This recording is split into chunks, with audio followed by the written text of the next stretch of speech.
कष्टाशिवाय फळ नाही भावांनो. जय शिवराय भावांनो. मी योगेश आपल्या चॅनलमध्ये आपलं स्वागत करत आहे.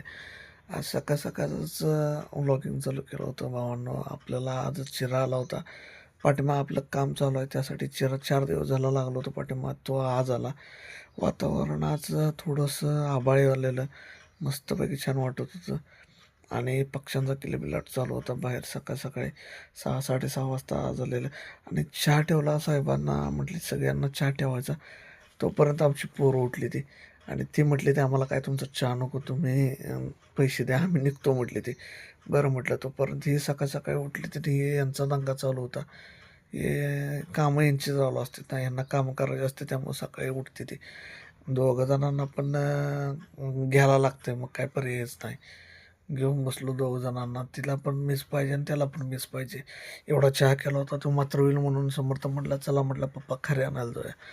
सकाळचं वातावरण एकदम प्रसन्न होतं. पक्ष्यांचा किलबिलाट चालू होता. म्हटलं, "चल घेऊन येऊया."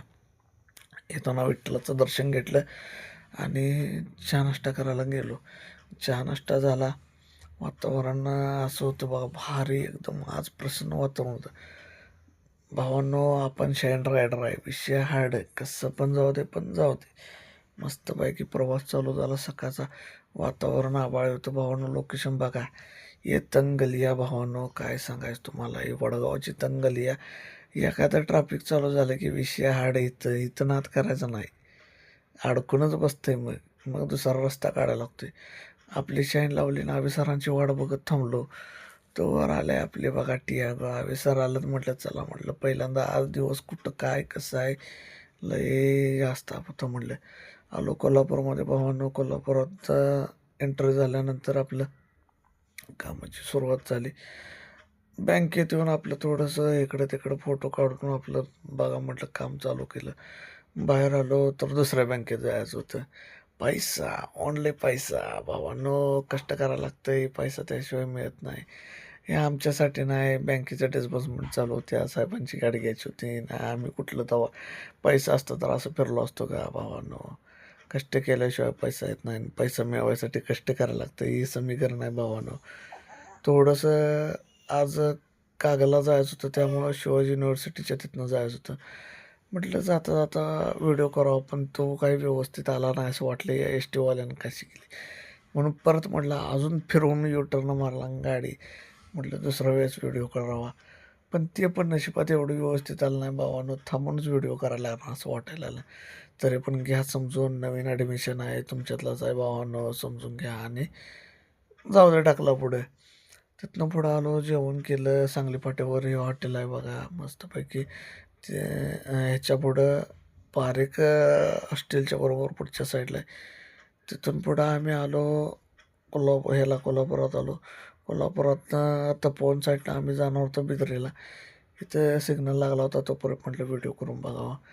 तपोवन मैदान दिसलं भावानं. इथं भीमा कृषी प्रदर्शन इथंच होते बघा. इथनं पुढं आलो कळंब्याला. कळंब्याची जेल दिसली. म्हटलं तुम्हाला दावा, पण भेतच मोबाईल काढला होता. चुकून कोणी बघितलं तर मारतील. भावा, आपण ब्लॉगर आहे, पर्याय नाही. कष्ट घ्यायला लागते त्याशिवाय चालत नाही. ये रस्ता मेरे को बहुत अच्छा लगा. एकदम क्लीन, गर्दी नाही, काय नाही, एकदम व्यवस्थित टकाटकीत साईडनं कलर बिलर दिलेला आहे. झाडं वसंत ऋतू चालू असल्यामुळे एकदम भारी वाटत होतं जायला. मस्तपैकी रस्ता आहे भावांनो. ह्यो सेकंड रस्ता आहे बघा बाळूमामाला जायचा. कोल्हापुरातनं ज्यांना जायचं आहे त्यांना ह्यो रस्ता एक नंबर आहे. बरं आहे, गर्दी नसत्या, काय नसत्या, ट्रॅफिक नसते, एकदम व्यवस्थित जाते. फक्त काही गडबड करू नका भावांनो. या रस्त्याला तुम्हाला अंदाज नाही तोपर्यंत व्यवस्थितच जावा. इथं आल्यानंतर सगळ्या बर्फ्या पूर्णिमध्ये सगळ्या बर्फ्या दिसायला लागलं. गाडी पहिल्यांदा थांबवली. म्हटलं खाऊन जायचं, म्हटलं आता आता आलोय तर खाऊन जायचं. तर समर्थ बर्फी दिसला. अभिषेक सर म्हटलं ते हे बघा इथं ब्लॉगला टाका की हे माझ्या पोराच्या नावाचीच बर्फी, हे आमचंच बर्फीचं स्टॉल आहे म्हणून. नको म्हणलं, पहिल्यांदा घ्या बर्फी. काकू गेल्या आत, काकूंनी दिलं बर्फी, खाल्ली आम्ही. मस्तपैकी लागली. गोड जरा जास्तच होती. परत म्हटलं आपण चला, म्हटलं हे सगळीकडे बर्फीच, हे पूर्ण गाव बर्फीचंच आहे वाटतं. Brand is brand. बर्फी खाल्लेली, बर्फीचा स्वाद तोंडातच होता. तोपर्यंत सगळीकडे बर्फ्याच दिसायला लागल्या. ही सगळी आडवी यायला लागली. ज्यावेळेस मी गाडी हळू चालवतोय त्यावेळेस ही सगळी आडवी येते हे मला अंदाज लागला होता. आपलं डेस्टिनेशन दिसायला लागलं भावांनो. डेस्टिनेशनला गेलो. डेस्टिनेशनमध्ये बघा तिथलं फोटो जरा बघितलं त्यांचं. फोटो काढून एक छोटंसं शॉर्ट क्लिप घेतली. इंदिरा गांधींचा फोटो बघितला तिथं. हे भावा देशगोवंशाचं आपण जिथं थांबलो होतो तिथं देशगोवंशासाठीचं त्याने हे केलेलं.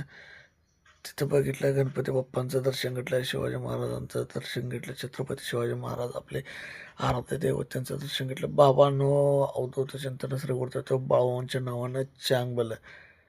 पुन्हा एकदा बाळूमामांचं दर्शन झालं भावांनो. काय आपल्या नशिबात आहे त्या गोष्टी होत राहते त्या. तिथून पुढं भावांनो हे कसं आहे माहिती आहे का, आपलं कामच दिल्यात नाही.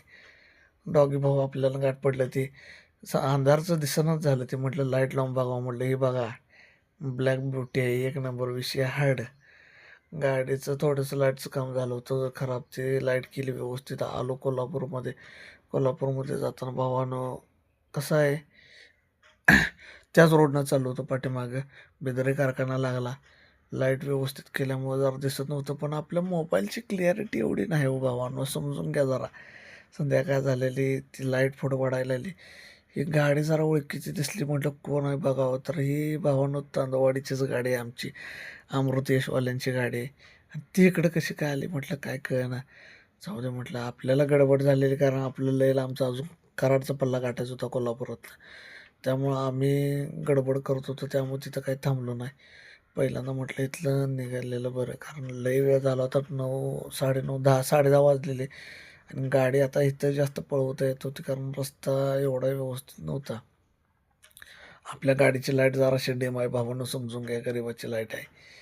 त्यामुळे तिथनं पुढं निघालो. कोल्हापुरात इथं बँकेचे साहेब होते, त्यांना फाईल दाखवायची होती, त्यासाठी आम्ही थांबलो होतो. भावानं श्रीमंत कशी असते बघा, पैसा कसलं जोरात दिसत होतं वातावरण. बिल्डिंगा बघूनच आम्हाला कसं तर झालं. तिथनं पुढं शेरे पंजाबला आलो, जेवणासाठी थांबलो. पुढे जेवण आले की ती शूटिंग करायचं राहते बाजूला, आणि आम्ही काहीतरी वेगळंच करत बसतोय. हे मलिक साहेब आमचं बघा कांदा बिंदा सगळा सुट्टा करून जेवणाची प्रतीक्षा करत होतं. ते म्हटलं लवकर जेवण तेवढे होते, भूक लागलेली. जेवण आल्यावर कुठलं लक्षात राहते शूटिंग करायचं. पहिल्यांदाच जेवणाचं बघितलं. गेलो पाहून 12:30 1 वाजलेलं. ते पंजाबी धाबा शेवट 2-3 पर्यंत असतो, त्यामुळे काही टेन्शन नाही. रात्री खूप वेळ झाला होता. वडगावमधनं परत आपली बाईक काढली आणि परतीचा प्रवास चालू झाला. भावांनो रात्रीचे वाजलेले मला घरात यायला 2. कष्ट भरपूर आहे, पण कसं आहे कष्टाशिवाय पर्याय नाही. त्यामुळं भावांनो तुमचा सपोर्ट राहू द्या. विजन लय मोठा आहे. थँक्यू भावांनो.